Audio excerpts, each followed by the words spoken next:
Jésus. Alléluia. Nous allons sans plus tarder prendre notre Bible dans le livre de Jean, à son chapitre 6. Et nous allons lire le verset 44. Jean chapitre 6, verset 44. Alléluia. Je voudrais encore, avant de passer à la parole de Dieu, dire à quelqu'un qui m'écoute, à quelqu'un qui sait et qui peut comprendre les choses de Dieu, que le monde dans lequel nous sommes, alléluia, le monde dans lequel nous sommes est sous la puissance du malin. Alléluia. Le monde dans lequel nous sommes, les nations, les continents, tout ce que on peut considérer comme étant dans ce monde est sous la puissance du malin. Alléluia. Alors si tu aimes ce monde, autant que tu vas continuer à aimer ce monde, tu seras également aussi sous la puissance du malin. Alléluia. Tant que tu vas aimer ce monde, quand on dit aimer le monde, ça veut dire quoi? Nous tous ici, nous ne pouvons pas vivre sans argent, n'est-ce pas? Alléluia. Est-ce que quelqu'un ici peut vivre sans argent? Non. Personne ne peut vivre sans argent. Tu ne peux pas vivre même avec ton onction. Tu auras forcément besoin d'argent pour te déplacer. Tu auras besoin forcément d'argent pour manger, pour faire certaines choses. Alléluia.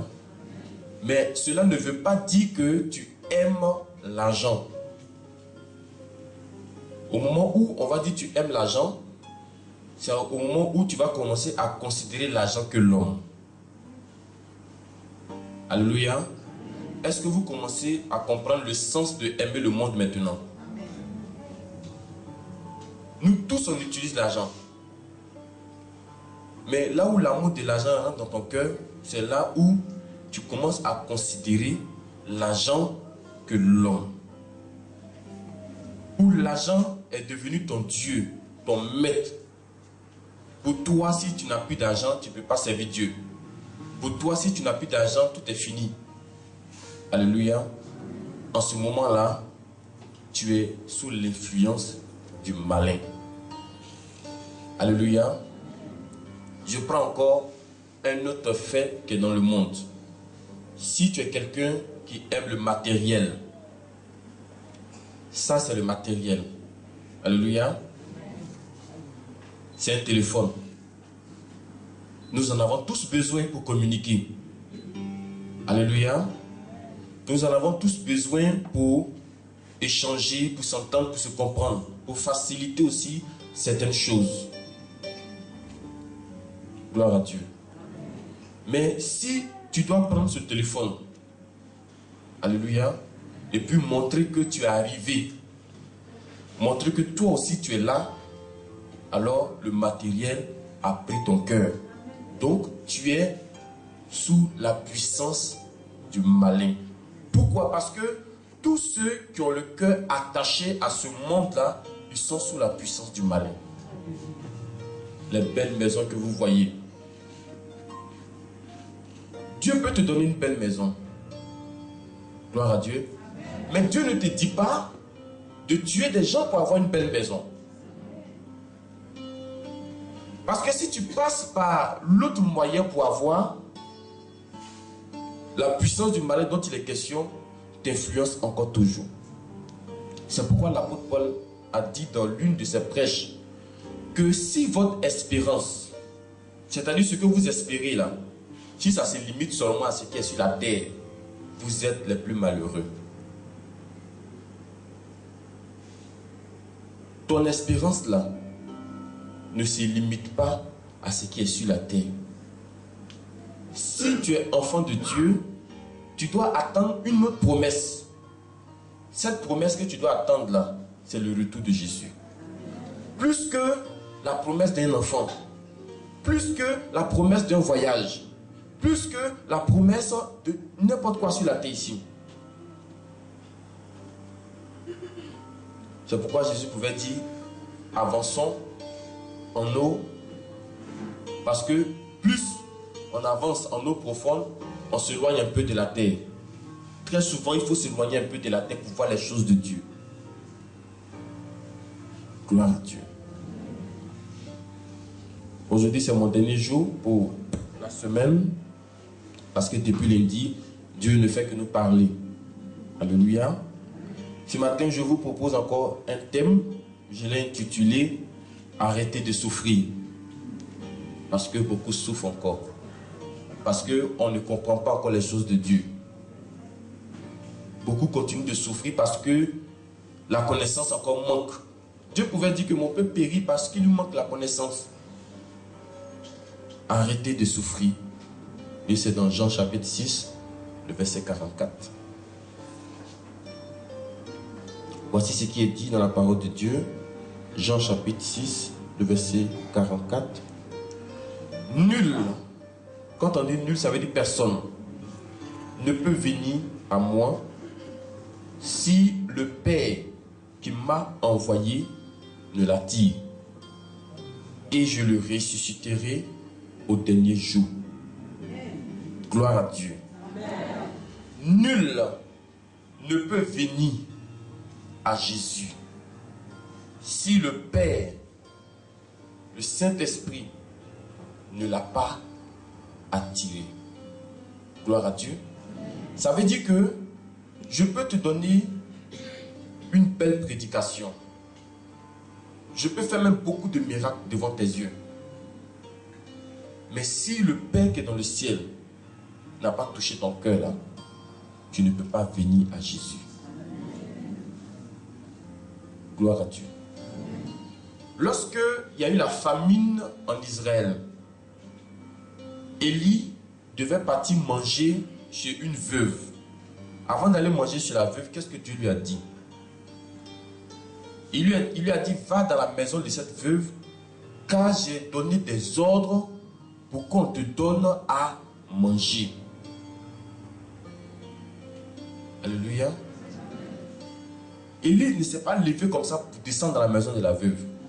Mais il y a un ordre qui a été donné par Dieu. Il y a un commandement, il y a quelque chose que Dieu a mis dans le cœur de cette femme. Pour que, quand cette femme va voir Élie, elle puisse savoir que c'est à ce monsieur-là qu'elle doit donner son dernier pain pour qu'il puisse manger. Sinon, elle était avec son fils, il y avait juste un peu de farine, juste un peu d'huile. Mais Dieu avait déjà ordonné à cette femme. Gloire à Dieu. Regardez quelque chose. Si Dieu veut que tu te maries, ce n'est pas toi qui fournis les efforts. Dieu dispose déjà une mairie pour toi. Il dispose le cœur de quelqu'un pour toi. Vous voyez?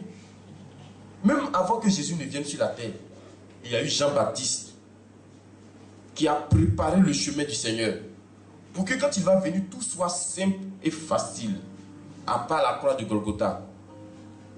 Même avant que Jean-Baptiste ne vienne, il avait été aussi annoncé dans Isaïe. Donc tout ce que tu dois faire demain, Dieu doit préparer d'abord ton chemin. Dieu doit préparer d'abord la route.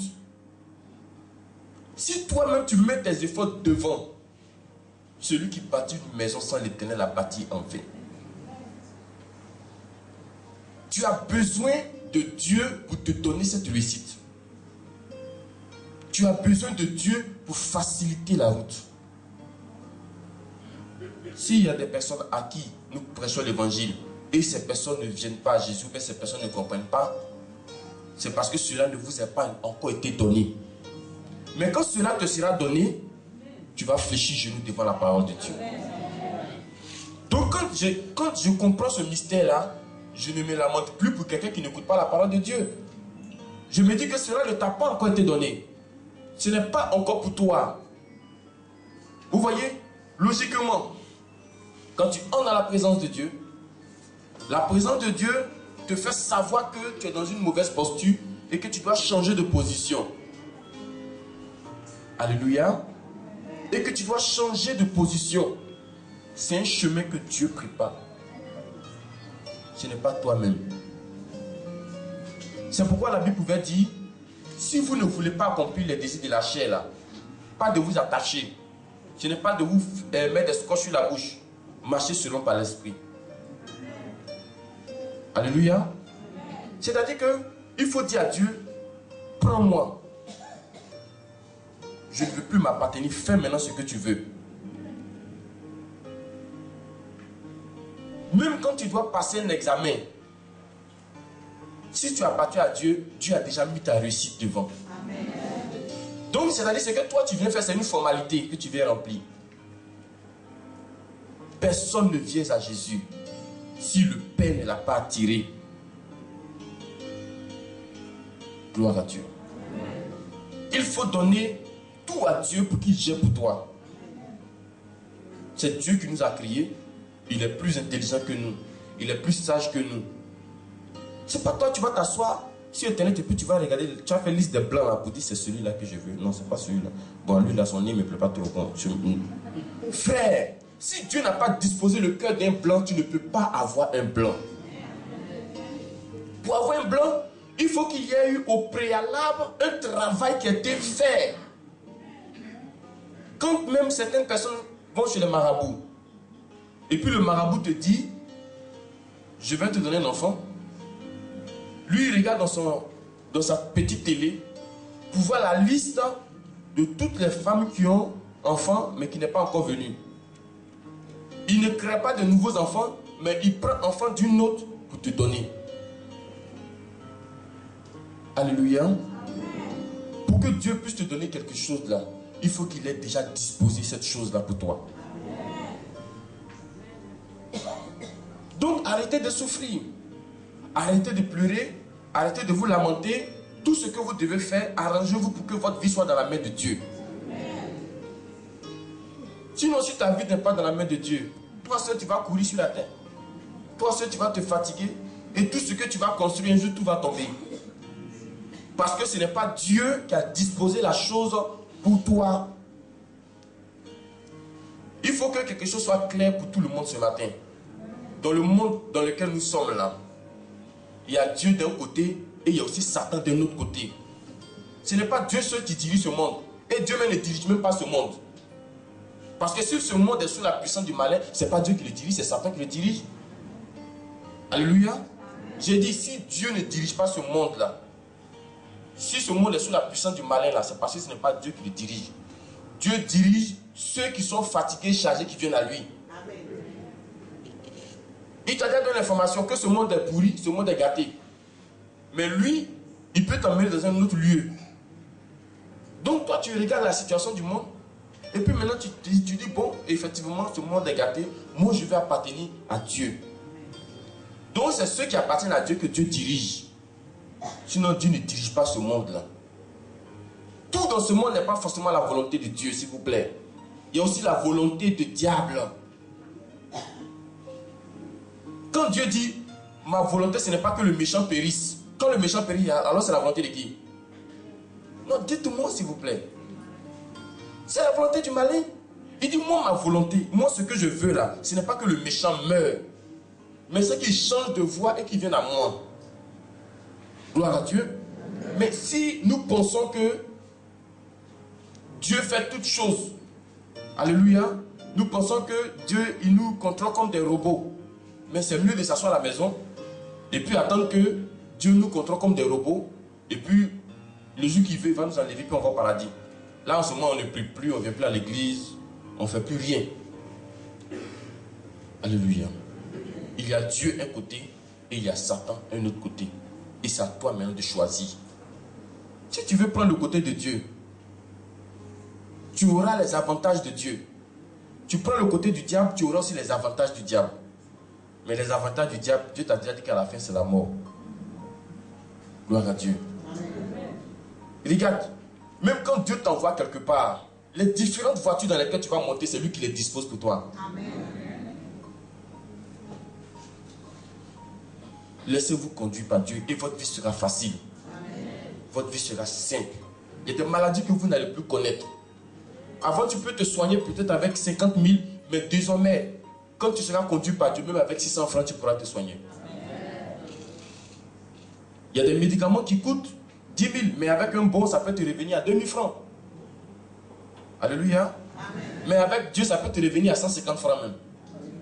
Parce qu'il est le meilleur des bons qui puisse exister. Amen. Prenez le côté de Dieu, ça va vous faciliter la tâche. Amen. Ne pensons pas être plus intelligent que Dieu, plus rapide que Dieu, plus pressé que Dieu. Dieu était le premier à travailler. Avant que vous-même, vous n'ayez de diplôme. Il était le premier à travailler. Donc, il connaît la valeur du travail. Il sait ce que le travail donne. Il sait ce que le travail procure. Toi, tout ce que tu dois faire, il faut lui appartenir. Au moment opportun, tu donneras ton travail. Amen. Jésus a participé à des mariages où même le vin a manqué. Il était obligé de transformer l'eau en vin. Donc, Jésus connaît l'importance du mariage. Au moment opportun, il te donnera ton mariage. Amen.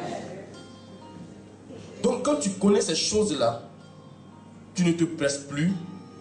Mais tu dis à Dieu que chaque pas que je vais mettre devant, je veux que ce soit toi qui ferais mon pied et que tu mettes ce pas-là. Amen. Nul ne peut venir à Dieu si le Père ne l'attire pas. Ton enfant peut être dehors, tu vas lui parler comment. S'il dit il ne rentre pas. Mais si Dieu décide de disposer son cœur, tu vas dire à ton enfant bonjour seulement et puis viens à la maison. Amen. C'est Dieu qui dispose les choses, s'il vous plaît. Prenez le côté de Dieu. Il va faciliter les choses pour vous. Personne ne peut venir à Jésus si Dieu ne l'a pas attiré. Et pourtant, quand on regarde l'église, on est beaucoup. L'église, on est beaucoup dedans. Mais tout le monde n'est pas pour Jésus. Parce que le Père ne les a pas encore attirés à Jésus. Ne regardons pas la masse. Parce que quand on dit, il y a une foule qui suivait Jésus, souvent ils sont 5 000. Souvent ils sont 3 000. Ils suivent Jésus. Mais dans ces 3 000 là, chacun est venu pour son intérêt. Il y a d'autres qui sont venus pour la multiplication des pains. Il y a d'autres qui sont venus parce que Jésus s'est transformé l'eau en vin. Ils vont prendre un peu de vin, ils vont être un peu ivres et puis ils rentrent à la maison. Il y a d'autres qui sont là parce que Jésus s'est fait pousser pied des boiteux. Parce que Jésus ouvre les yeux. Parce que Jésus ouvre les oreilles. Mais il y a ceux qui sont là parce qu'ils n'espèrent plus en cette vie sur la terre. Toute leur espérance c'est en haut. Et ils ont reconnu Jésus comme étant le chemin, la vérité et la vie. Amen. Si tu prends le côté de Dieu, il va faciliter les choses pour toi. Amen. Que ce soit à l'hôpital, Dieu gère l'hôpital. Dieu gère la police. Amen. Dieu gère la justice. Amen. Il est le maître de toutes ces choses-là. Quand toi tu te présentes là-bas, il y a les anges, avant que tu n'arrives, les anges sont déjà là-bas. Gloire à Dieu. Il y a une maman qui était venue ici hier ou avant-hier par rapport à son fils. Mais c'est une ancienne, elle voulait forcément croiser l'homme de Dieu. Elle dit non, ce jour-là, tu ne peux pas croiser l'homme de Dieu. Mais ce que tu dois faire, prends les éléments et va, touche ton enfant avec, dis à Dieu de le rétablir. Parce que son enfant est vraiment atteint. Quand toi-même elle explique la situation, vraiment toi-même tu vas aussi pleurer avec elle. Mais quand tu prends ton côté d'homme spirituel là, tu ne pleures plus. On a un côté charnel, parce que la Bible dit que l'esprit et la chair sont opposés. Mais l'esprit et la chair là sont en nous. Hein. Ne pensez pas que l'esprit est quelque part, la chair quelque part. La chair est là et l'esprit est là. Mais si tu prends le côté de l'esprit, l'esprit domine. Tu prends le côté de la chair, c'est la chair qui domine. Alléluia. Mais elle voulait forcément que quelqu'un d'ici l'accompagne. Donc c'est-à-dire que jusqu'à ce que je lui parle, elle ne comprend pas encore même ce que les éléments qu'elle prend là peut faire sur l'enfant. Mais elle dit qu'il faut que quelqu'un d'ici l'accompagne. Il dit, maman, si on t'accompagne là, ici là, ça sera rempli de monde. Donc personne ne pourra t'accompagner. Mais moi je peux te dire ce matin que là où tu es présentement là, il y a un ange de Dieu qui est chez toi à la maison. Moi, je n'ai pas vu l'ange de Dieu. Mais je sais que la Bible dit que personne ne peut venir à Dieu si le Père ne l'attire pas. Donc, si tu es venu ici, là, c'est qu'il y a eu quelque chose que Dieu a fait d'abord. Donc, il y a un ange qui est chez toi à la maison. Va, tu vas te renseigner. Et hier, elle est revenue ici encore pour dire, effectivement, il y a un ange qui était chez elle à la maison. Parce que quand elle a pris les éléments, elle n'était pas encore arrivée à la maison où son enfant a demandé, a dit, quelqu'un frappe à la porte. Je sais que c'est maman qui est venue. Ils sont allés, ils ont ouvert la porte, mais ils n'ont vu personne. Dites-moi qui a frappé à la porte. Vous voyez? Donc, c'est Dieu qui dispose toutes choses. La parole que vous voyez là, elle est très puissante. C'est la cause pour laquelle Dieu ne voudrait pas que vous parlez beaucoup. Sinon, tu peux parler de quelqu'un, ça ne va rien lui enlever, ça ne va rien lui faire. Mais Dieu ne veut pas que tu parles beaucoup, parce que quand tu es enfant de Dieu, ce qui sort de ta bouche, ça c'est très très puissant. Sans te rendre compte, ça peut fabriquer quelque chose sur quelqu'un aussi. Si tu es vraiment enfant de Dieu. Dieu a dit que la terre soit.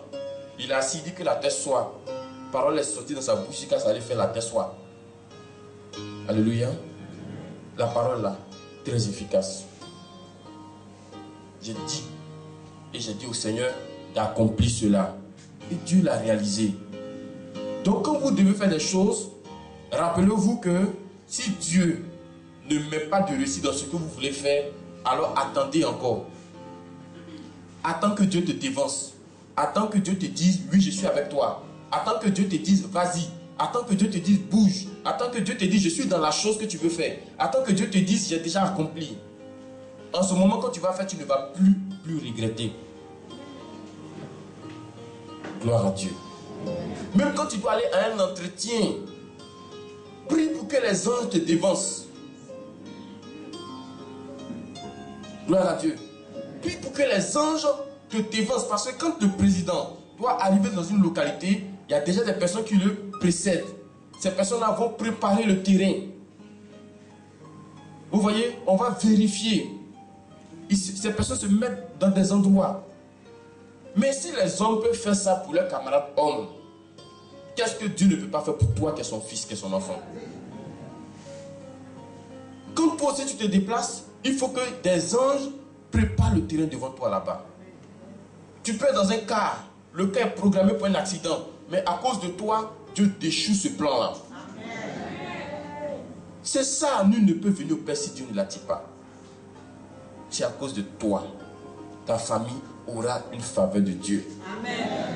Si le monde dans lequel nous sommes, Dieu a dit que quand il a fini de faire descendre le déluge, il a fini de brûler Sodome et Gomorrhe, il dit ne va plus faire comme cela encore. Alléluia. Mais si vous voyez que Dieu ne détruit pas ce monde, c'est parce qu'il y a quelque chose sur la terre qui lui appartient, qui est le Saint-Esprit.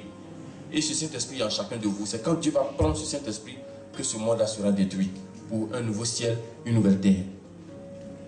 Donc tu as quelque chose de Dieu en toi.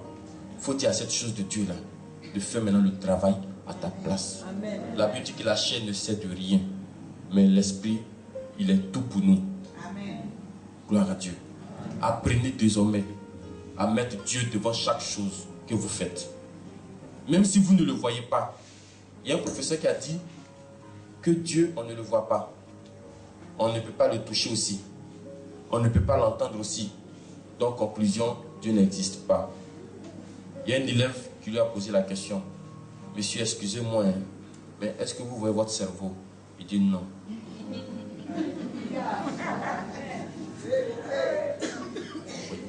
Est-ce que tu vois ton cerveau? Il dit, je ne vois pas mon cerveau. Donc, ça veut dire que tu n'as pas de cerveau. Mais monsieur là voulait le boxer dans la salle. Vous voyez? C'est comme Dieu, il est comme le vent. Vous ne le voyez pas. Mais quand il y a une intervention dans votre vie, vous savez que c'est Dieu qui est passé par là. Amen. Donc, même quand tu es dans ta chambre et que tu parles et puis tu as l'impression que tu es devenu fou là. Tu n'es pas fou. Tu es en train de causer avec quelqu'un. Dis-lui simplement, dévance-moi là où je vais. Amen. Même au marché. Seigneur, je vais au marché, accompagne-moi. C'est pourquoi quand vous vous réveillez le matin, alléluia, vous savez que le diable ne se repose pas. C'est vous les hommes qui connaissez le repos. Mais nous, on peut dormir parce qu'il y a quelqu'un qui veille sur nous. D'accord? Mais n'oubliez pas aussi que la Bible dit veillez et priez. Donc quand tu as fini ton sommeil et tu te réveilles, mets-toi en esprit de prière. Le matin quand tu te lèves comme cela là, c'est à cause de ta prière que ta famille se sent bien. Donc quand tu te lèves, ne manque pas de dire à Dieu d'enlever les disputes, mésententes, division de ta famille, la colère de ta famille. Et ne dis pas que comme j'ai prié hier, je ne prie pas aujourd'hui encore. Il faut le faire chaque jour, parce que chaque jour, le diable travaille. C'est comme les États-Unis avec la Chine. Les États-Unis est la première puissance mondiale. La Chine est juste derrière. Si les États-Unis ferment les yeux quelques petites secondes, la Chine passe devant.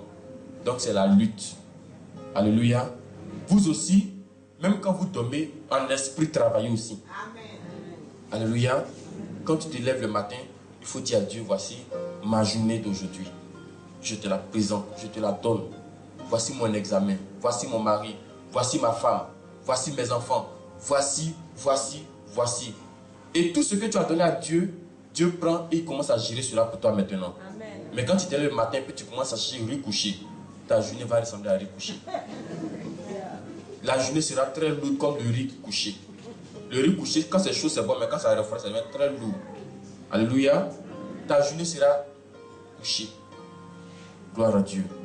Si tu sais apporter de nouvelles choses dans ta vie, Dieu aussi apportera de nouvelles choses dans ta vie. Amen. Tout ce que le Père amène à moi, c'est ceux-là qui viennent à moi. Si tu ne viens pas à Jésus, c'est parce que le Père ne t'a pas encore touché. Si tu n'écoutes pas aussi la parole de Dieu, c'est parce que le Père ne t'a pas encore touché. Mais sinon, quand ton heure va venir, là, ce n'est pas quelqu'un qui te dit, prends la parole de Dieu. Toi-même, tu vas courir pour prendre la parole de Dieu. Que Dieu vous bénisse. Désormais, arrêtez de souffrir. Laissez Dieu se mettre au devant de chaque chose de votre vie. Ne prenez plus votre force. Ne prenez plus votre sagesse. C'est vrai que nous sommes intelligents, mais Dieu est plus intelligent que nous. Amen. Laisse Dieu réfléchir à ta place. Et ce qu'il va te dire de faire, fais-le. Alléluia. Il va te dire de faire quelque chose. Ne dis pas que non, comme c'est Dieu qui gère tout, donc je ne fais plus rien. Non. Il a dit à Élie que j'ai ordonné à la femme de te donner à manger. Mais si Élie veut s'arrêter où il est, puis il dit que manger va venir nous trouver là-bas, là, tu vas rester là dans la faim. Dieu a déjà tout disposé. Maintenant, toi, lève-toi et avance. Amen. Gloire à Dieu. Que Dieu nous bénisse ce matin et qu'il nous donne le discernement de toutes choses et qu'il soit au devant de chaque activité de notre vie. Amen. Au nom de Jésus.